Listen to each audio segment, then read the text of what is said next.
नमस्कार, स्वागत है आपका नई तकनीक नया भारत के इस नए एपिसोड में। अपने इस कार्यक्रम के जरिए हम आपके सामने पेश करते हैं खेती में अपनाई जाने वाली वो नई तकनीकें जिसे अपनाकर खेती को व्यवसाय की शक्ल दी जा सकती है और लाभ का दायरा बढ़ाया जा सकता है। बस जरूरत है अपनी सुविधा और उपलब्ध संसाधन के अनुसार अपनाने की। अब बढ़ाते हैं इस कार्यक्रम को आगे।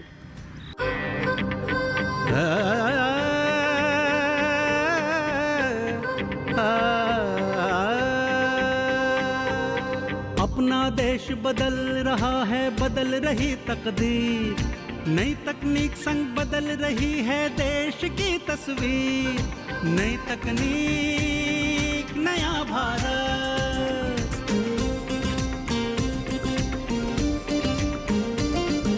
कृषि क्षेत्र में नई तकनीक से हरियाली है छाई। सोलर पंप हल्के यंत्रों से नई क्रांति है आई। धरती पुत्र बना रहे एक नया भारत, नई तकनीक नया भारत, नई तकनीक नया भारत।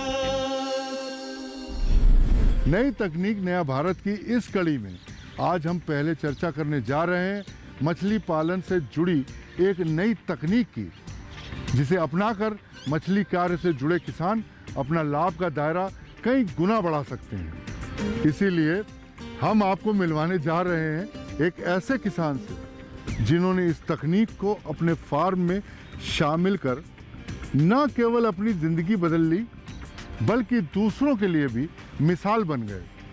परंतु कैसे, तो आइए देखते हैं। ये आप देख रहे हैं दुनिया का बहुत पुराना व्यवसाय, बेहद आधुनिक अंदाज में। सही समझा आपने, ये है मॉडर्न फिश फार्मिंग। आज हर क्षेत्र में कंपटीशन है, हर काम में तकनीक लगातार विकसित हो रही है। अगर आप इसमें पीछे छूट रहे हैं तो जल्दी से खुद को, अपने व्यवसाय को अपडेट कीजिए। इसीलिए हम लेकर आए हैं इन सीमेंट और ईंट के बने छोटे छोटे टैंकों में मॉडर्न फिश फार्मिंग कर रहे नैयापार गांव गोरखपुर के रहने वाले सफल मछली पालक राकेश मल के मछली फार्म पर।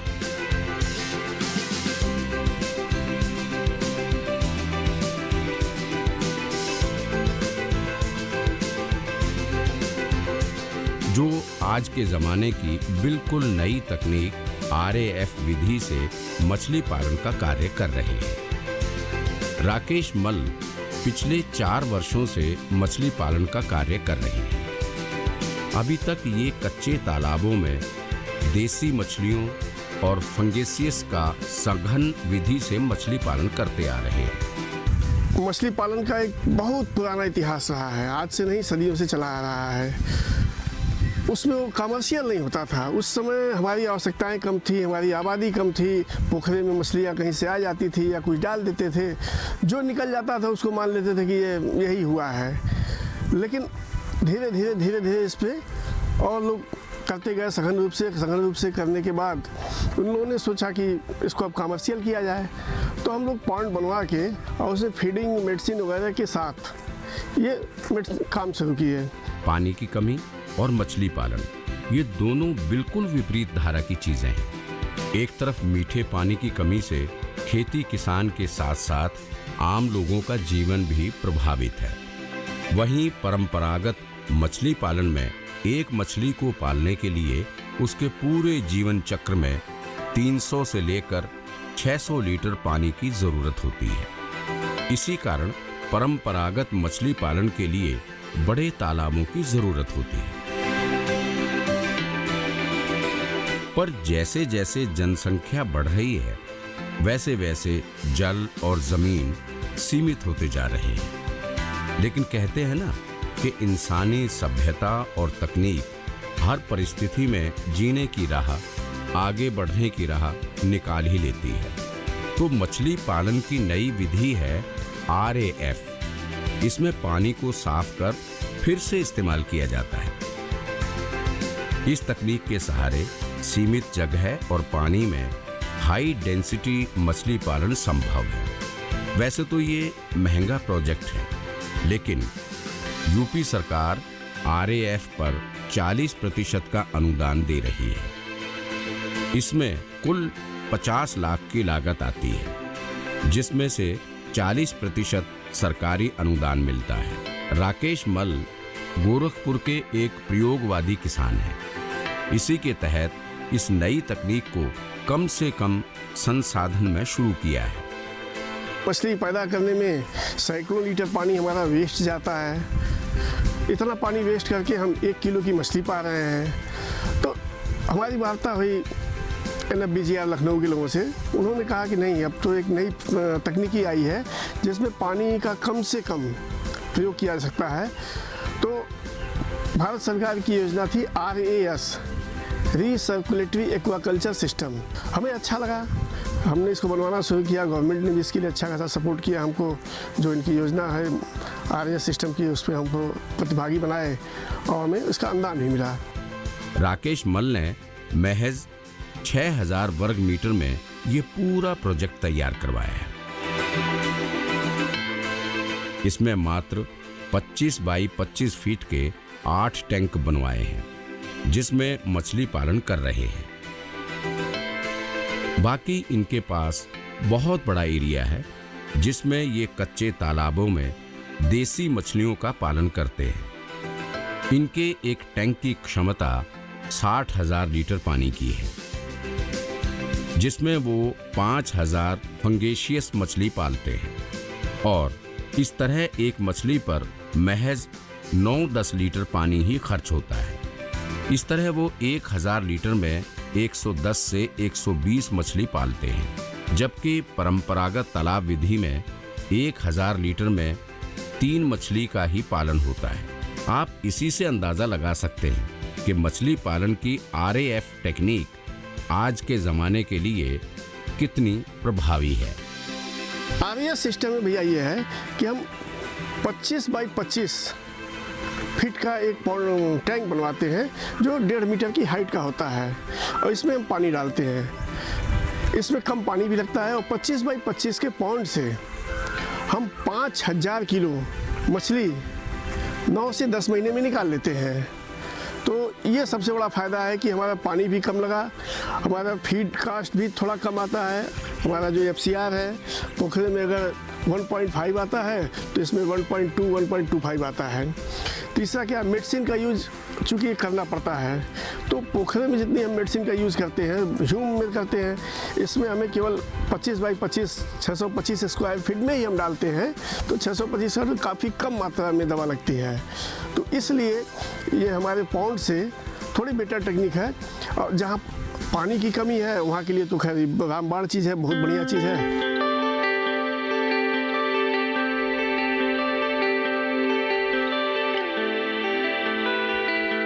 लेकिन इस तरह कम जगह और पानी में मछली पालन के लिए आपको कुछ खास इंतजाम करने होंगे, जैसा राकेश मल ने किया। क्योंकि जिस पानी में मछलियां पलती बढ़ती हैं, उसमें कुछ गंदगी आती है। पानी में हानिकारक गैसें ज्यादा घुल जाती हैं। जैसे राकेश के इस फार्म में रोज अमोनिया या नाइट्रोजन पैदा होता है, जिसकी सफाई के लिए उन्होंने एक बायोफिल्टर सिस्टम लगा रखा है। बायोफिल्टर का, जिसे आप RAF सिस्टम का दिल कह सकते हैं, इसमें बैक्टीरिया से पानी को गुजारा जाता है, जो पानी में घुले अमोनिया नाइट्रोजन को विघटित कर उसकी सफाई कर देता है।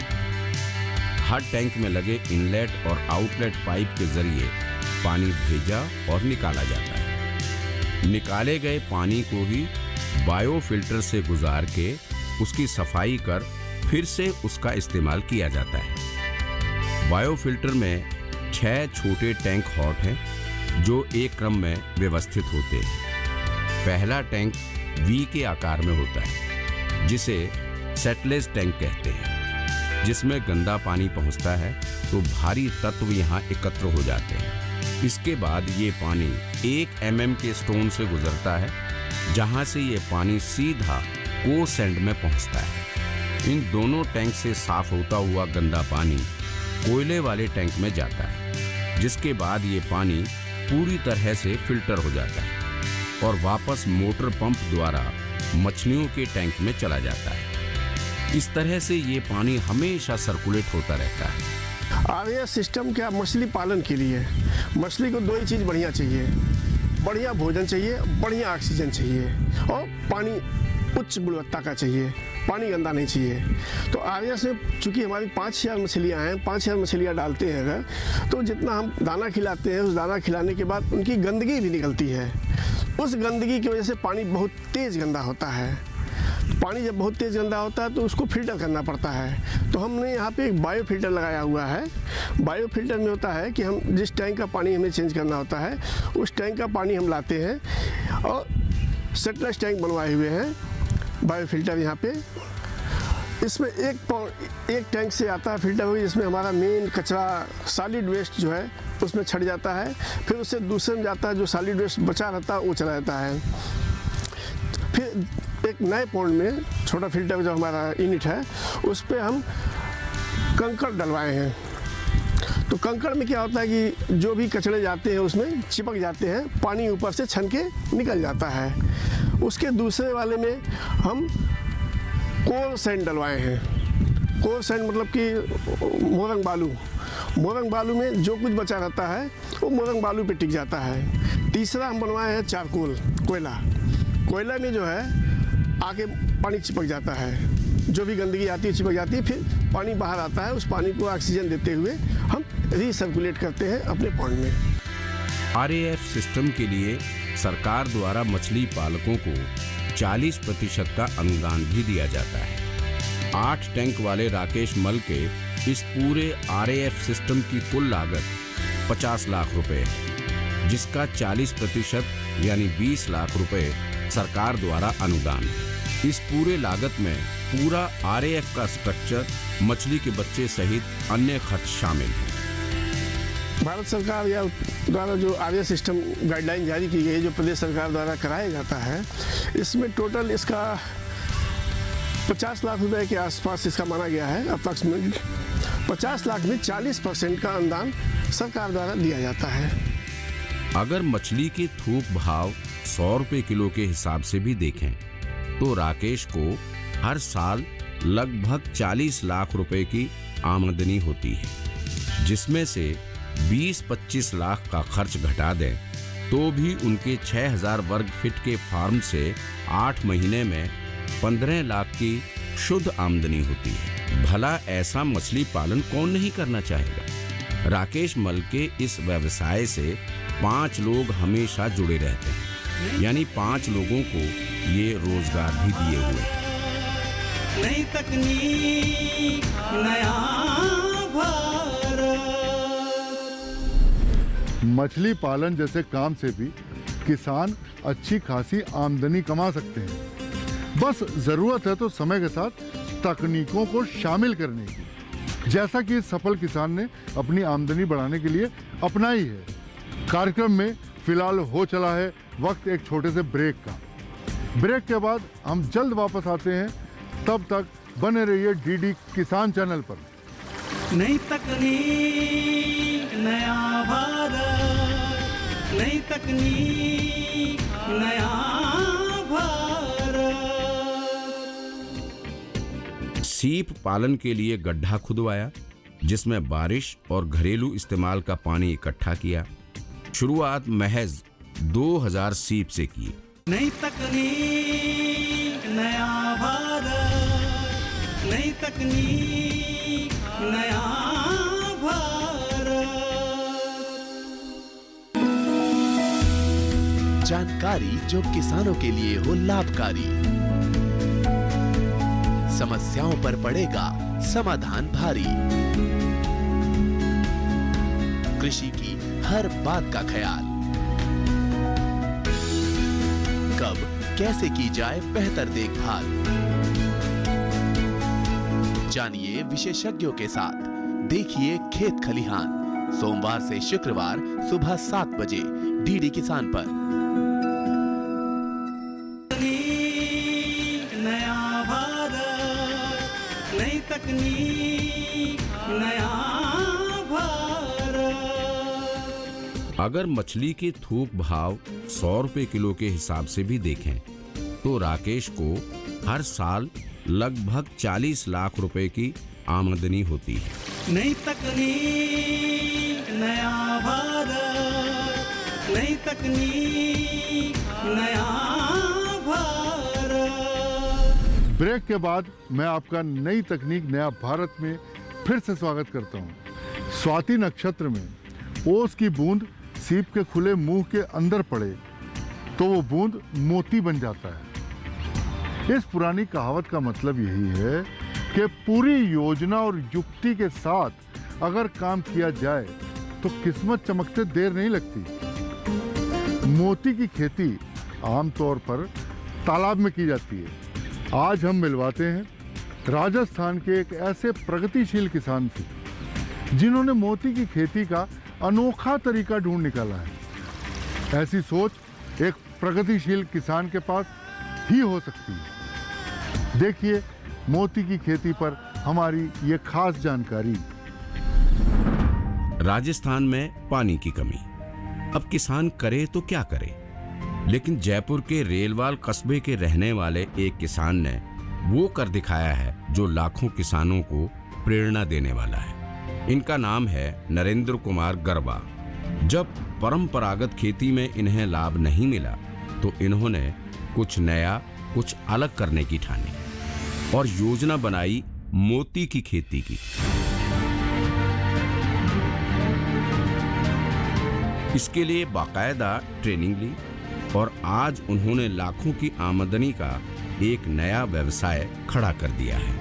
सबसे पहले मुझे पता नहीं था कि मोती की खेती कैसी होती है। फिर मैंने इंटरनेट के माध्यम से पता किया। फिर मैंने सीपा से ट्रेनिंग करके फिर मैं केरल से सीप लेके आया। शुरू में जब शुरू में सीप लेके आया तो मुझे बहुत असफलता का सामना करना पड़ा कि मेरे पास 500 सीपी लाया, उसमें से मेरे पास 27 सीपी बची।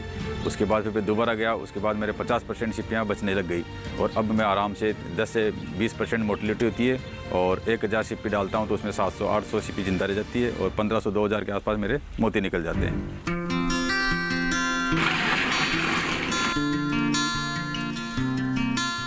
अक्सर नई चीजों को बेहद उलझाकर पेश किया जाता है, लेकिन नरेंद्र इस मामले में भी काफी सुलझे निकले। सीप पालन के लिए गड्ढा खुदवाया जिसमें बारिश और घरेलू इस्तेमाल का पानी इकट्ठा किया।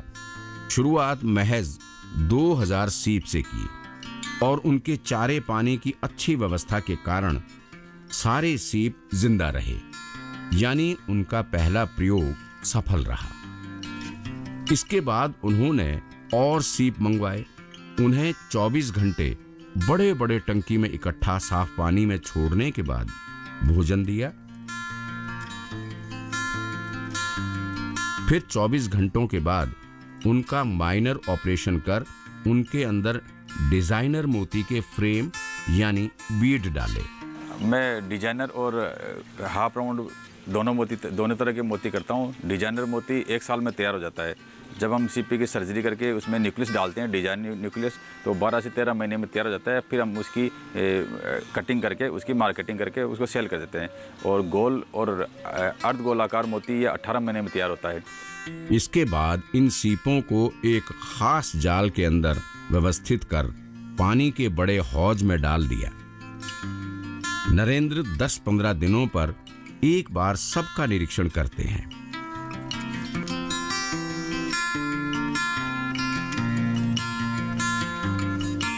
मरे हुए सीपों को हटा लिया जाता है क्योंकि इससे बाकी के जीवित सीपों पर बुरा असर पड़ता है। इसमें ज़्यादा देख रेख की जरूरत पड़ती नहीं है, बस इसमें ज़्यादा बस अमोनिया और पीएच का मेंटेन करना पड़ता है और बीच बीच में हम इसमें कैल्शियम भी डालते रहते हैं, जिससे कि मोती होता है वो 94% कैल्शियम से बनता है, जिसमें कैल्शियम की सीपी में ज़्यादा चमक आएगी और मोती अच्छा बनेगा। सुबह सुबह हम हमेशा मेरे पौंड जो पीछे देख रहे हैं इनमें हम अमोनिया टेस्टिंग कर लेते हैं, जिससे कि अमोनिया बाहर निकल जाता है और एरेशन भी देते रहे जिससे कि अमोनिया बाहर निकल जाएगा और सीपी कम मरेगी हमारी। नरेंद्र ने सीपों का भोजन तैयार करने का बिल्कुल अलग इंतजाम किया है। सीमेंट की छोटी छोटी टंकी में पानी भरकर इनमें यूरिया, गाय का गोबर और सिंगल सुपर फास्फेट को मिलाकर डालते हैं। इससे कुछ ही दिनों में इस टंकी में एल्गी यानी शैवाल बन जाता है, जो सीपों का प्रमुख भोजन है। इस तरह सीपों को 10-12 महीने तक पाला जाता है। तब तक इनके अंदर मोती बनकर तैयार हो जाते हैं। सीप को खाने के लिए हम एल्गी देते हैं। एल्गी यूरिया, सुपरफास्फेट और गोबर से बनाते हैं। इनको मिलाकर हम धूप में रख देते हैं। 15 दिन बाद में ये बिल्कुल हरा पानी हो जाता है। हरा पानी होने के बाद में इनको हम हमेशा सुबह सुबह मॉर्निंग में डालते रहते हैं, जिससे कि ये आपका खाना पूरा कर लेती है। और बीच बीच में सप्लीमेंट्री फूड भी डालते रहते हैं, जिसमें मल्टीविटामिन पाउडर वगैरह आते हैं, स्पिरुलिना आती है, ये डालते रहते हैं। इस कार्यक्रम का उद्देश्य है आपको खेती में तकनीकी तौर पर मजबूत करना। अब लेते हैं एक छोटा सा ब्रेक। आगे मिलते हैं मोती की खेती से जुड़ी कुछ नई जानकारी के साथ। नई तकनीक नया भारत, नई तकनीक नया भारत। नरेंद्र इसलिए बाकी किसानों को सलाह देते हैं कि अगर आपके पास कम जगह है और पानी बिजली की भी दिक्कत रहती है, तो आप मोती की खेती जैसे कई दूसरे व्यवसाय अपना सकते हैं। नई तकनीक नया भारत, नई तकनीक नया भारत।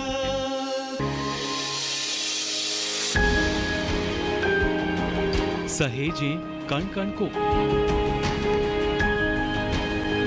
सुंदर दे रूप रंग आकार, स्वस्थ जीवन रहे जमी पर, इंद्रधनुष हो साकार। देखिए प्रकृति की ओर, गुरुवार सुबह 9:30 पर। तकनीक नया भारत, नई तकनीक नया भारत। और उनके चारे पानी की अच्छी व्यवस्था के कारण सारे सीप जिंदा रहे, यानी उनका पहला प्रयोग सफल रहा। नई तकनीक नया भारत, नई तकनीक नया भारत। ब्रेक के बाद मैं आपका नई तकनीक नया भारत में फिर से स्वागत करता हूं। आइए चलते हैं इस कार्यक्रम के अगले सफर की ओर। नरेंद्र बताते हैं कि एक सीप लगभग 50 से 55 रुपए में आता है और प्रति सीप पर व्यवस्था में लगभग 50 रुपए खर्च हो जाते हैं। इस तरह प्रति सीप पर लगभग 100 रुपए की लागत आती है, जबकि प्रति सीप में 2 बीड डाले जाते हैं, जिससे 2 मोती मिलते हैं। अगर मोती की बाजार रेट की बात करें तो ऐसे डिजाइनर मोती के भाव 300 रुपए से लेकर 1500 रुपए तक मिल जाते हैं। सीपी हम बाजार से लाते हैं तो 5 से 10 रुपए में आराम से मिल जाती है, और न्यूक्लियस होता है उसका 5 से 10 रुपए में न्यूक्लियस, यानी कि 20 या 22 रुपए की हमारे सीपी का खर्चा आता है। और उसका रख रखाव करते हैं, तब 1 साल बाद में हमारे मोती निकलता है, वो क्वालिटी के हिसाब से बिकता है, जो उसमें 200 से लेकर 450-500 तक डिजाइनर मोती, और राउंड मोती 100 रुपये के रेट के हिसाब से बिकता है, तो 500 से लेकर 1000 रुपये तक आराम से बिक जाता है मार्केट। नरेंद्र इसलिए बाकी किसानों को सलाह देते हैं कि अगर आपके पास कम जगह है और पानी बिजली की भी दिक्कत रहती है, तो आप मोती की खेती जैसे कई दूसरे व्यवसाय अपना सकते हैं। राजस्थान अपना सूखा प्रदेश है, यहाँ पानी की बहुत समस्या रहती है, कृषि प्रधान भी ज़्यादा नहीं है, क्योंकि पानी हर जगह सूख गया।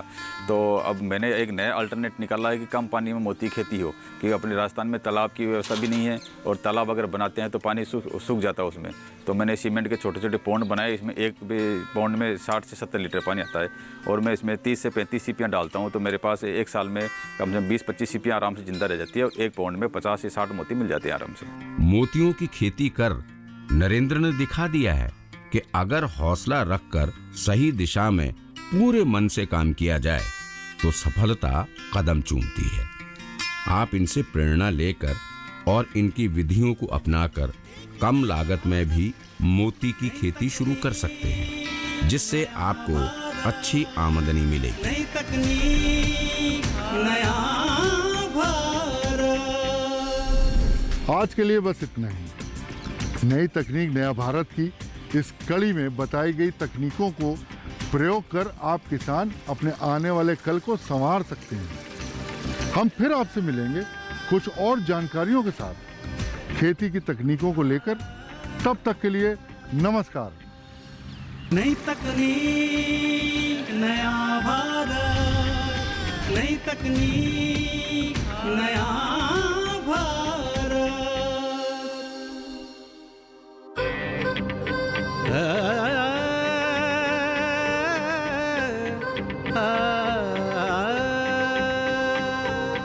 अपना देश बदल रहा है, बदल रही तकदीर, नई तकनीक संग बदल रही है देश की तस्वीर। नई तकनीक नया भारत।